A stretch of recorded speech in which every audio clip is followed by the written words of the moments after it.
3 days in silence. The morning started like any other. The sky outside was gray, and the leaves in the garden moved slowly in the cold wind. Evelyn Moore sat by the window with a book open on her knees. She wasn't reading it. She was watching the gardener rake the wet leaves into a tired pile.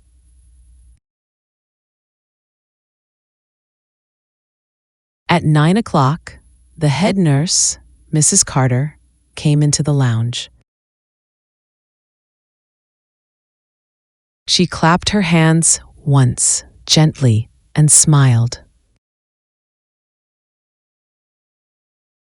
"Good morning, everyone," she said. "I have some news. Starting tomorrow, we are beginning a special program. 3 days of silence. Some people looked confused. A few chuckled. Mrs. Carter continued, "For 3 days, we will not talk. No phones, no television. We will rest our voices and listen to ourselves, to each other, to the world."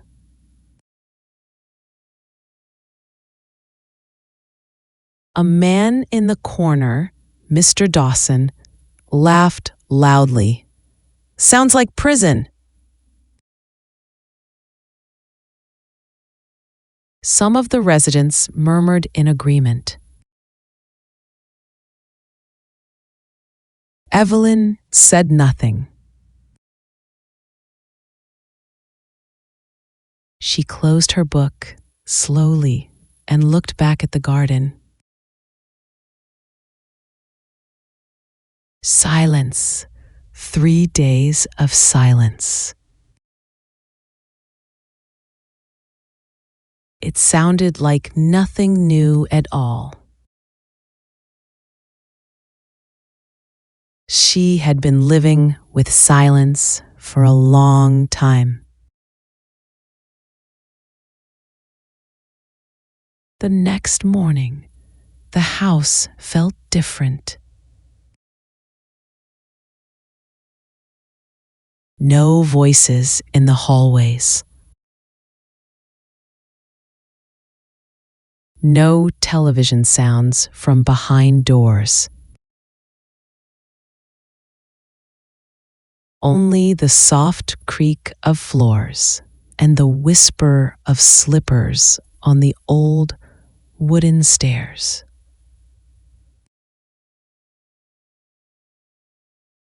Evelyn woke early. She sat on the edge of her bed, listening. Max, the cat from the hallway, brushed against her legs. Even he was quiet today. At breakfast, the dining room was full but silent.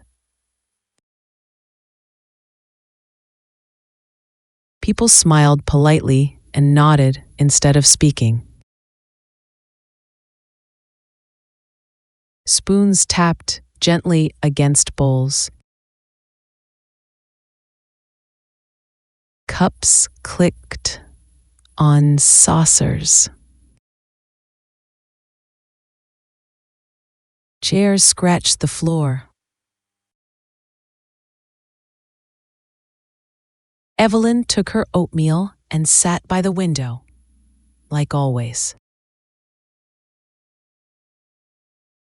she liked the same seat where she could see the garden. The trees stood still this morning, heavy with dew. Across the room, she noticed Mrs. Langley, a woman with thick white hair and red lipstick. Mrs. Langley usually talked the most, long stories about her children, her garden, her travels. Now, Mrs. Langley sat alone, stirring her tea slowly, looking lost. Evelyn lowered her spoon and watched her. Without words, everything looked different. Smiles seemed smaller. Eyes seemed heavier. Movements seemed slower, as if everyone was carrying invisible weights. She didn't feel lonely.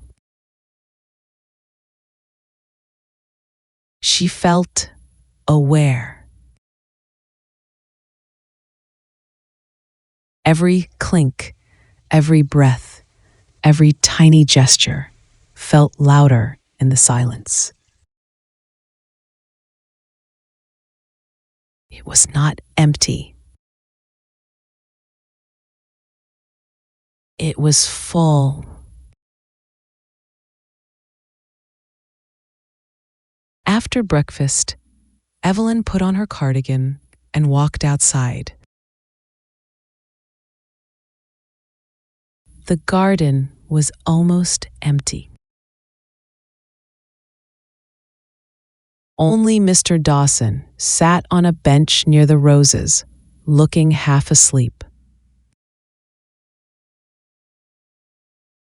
The grass was wet and soft under her shoes. The air smelled of earth and old rain. She walked slowly, feeling the cold air on her face. The quietness pressing gently on her skin. Near the big oak tree, she stopped. There was a wooden bench there, a little broken at one side. She sat down carefully. For a long time, she simply sat. No one spoke.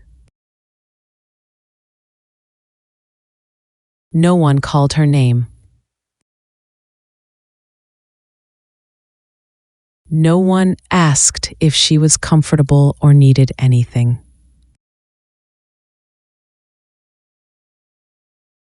At first, it felt strange, like being forgotten. And it felt peaceful. Evelyn closed her eyes. Memories floated up, light and soft, like leaves falling. A boy running across a green field, waving a paper kite. Her husband's hand, warm and firm, holding hers at the train station. The smell of fresh bread on Saturday mornings when she baked for her son. Small things. Simple things. Things she thought she had lost. But in the silence, they came back. Not as pain, as something real, still living inside her. She opened her eyes and saw the world differently. The trees weren't just trees. The wind wasn't just cold air. Everything spoke without words. And maybe she could learn to do the same. The second day was harder. Evelyn woke up feeling heavy, as if the silence had settled inside her body.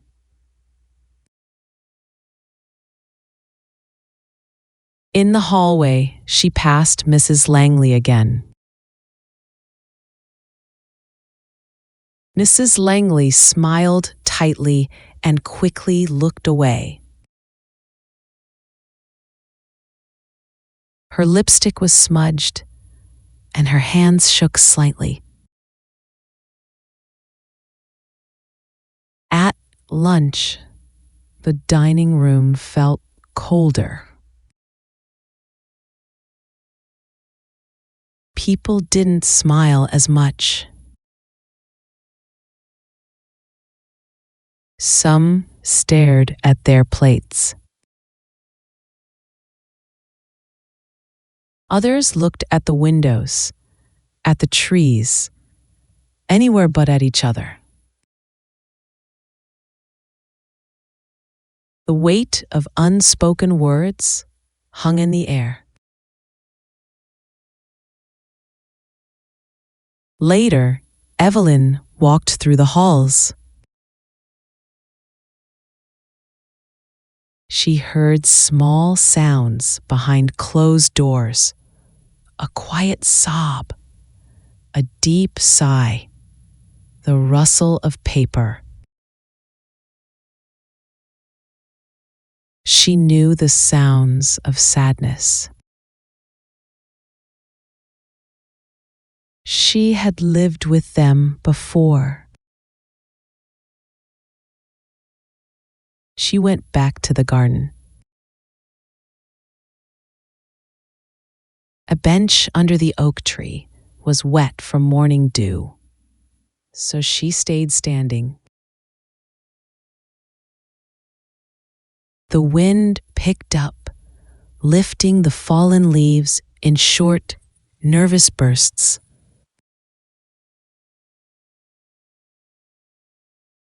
Evelyn closed her eyes and remembered the last real conversation she had with her son. It had been years ago. He had called late at night, angry, tired. He had said words she tried to forget. She had answered with silence.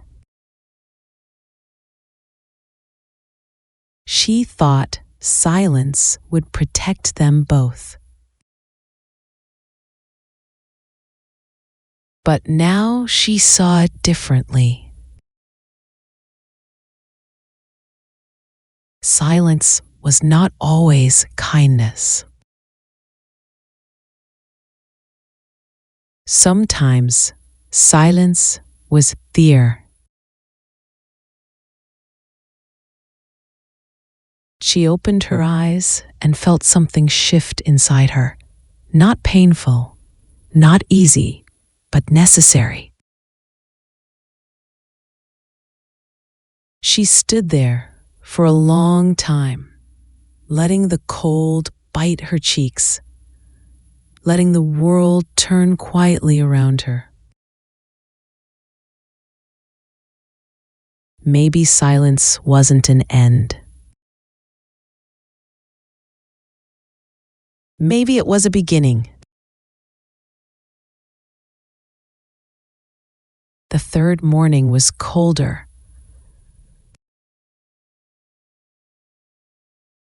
Frost touched the windows, and the garden was white with thin ice. Inside, the house was still silent, but something had changed. People moved more carefully now, as if the silence had become a part of them. There were fewer nervous smiles, fewer restless glances.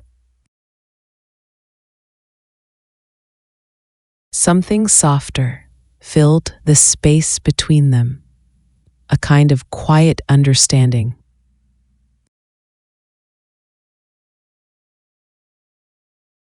Evelyn wrapped herself in her thickest sweater and went outside.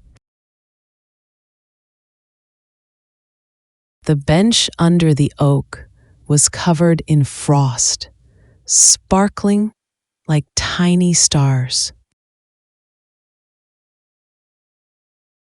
She didn't sit. She stood with her hands deep in her pockets, breathing in the sharp, clean air. In her right pocket, her fingers touched something, a small piece of folded paper.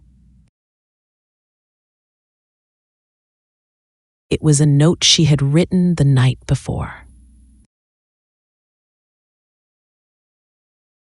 Not long, just a few words. She had written it for herself, or maybe for her son, or maybe for no one at all. She unfolded the paper carefully. I love you. I miss you. I am still here. She read it once, then folded it again and placed it gently on the empty bench. A small offering to the silence, a small truth spoken without a voice. She stood there for a while, watching the wind play with the leaves. And she smiled, a small, real smile. The experiment would end tomorrow. The talking would return. Phones, televisions, laughter, complaints.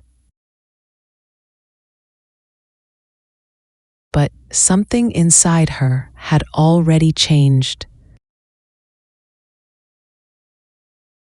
Evelyn turned and walked back to the house, lighter than she had felt in years.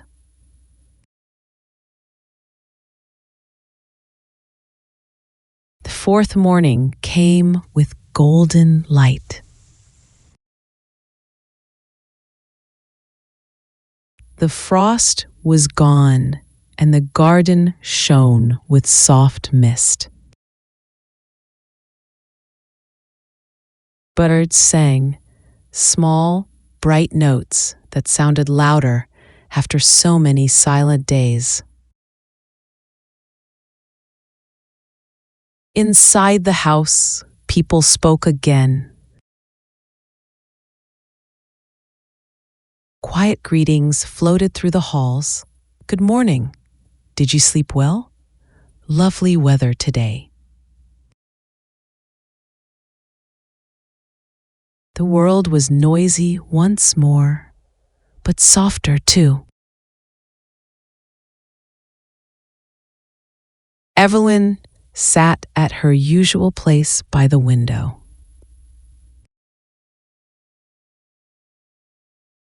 Her tea steamed gently in her cup.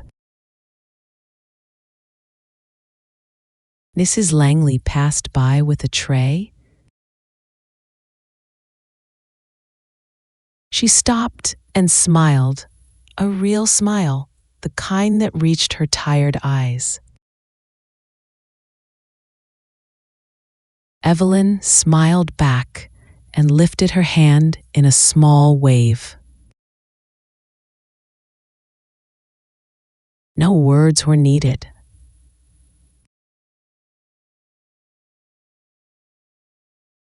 Later, Evelyn walked to the garden. The bench under the oak was empty. The note she had left was gone, carried away by the wind, or maybe picked up by someone else. She didn't mind.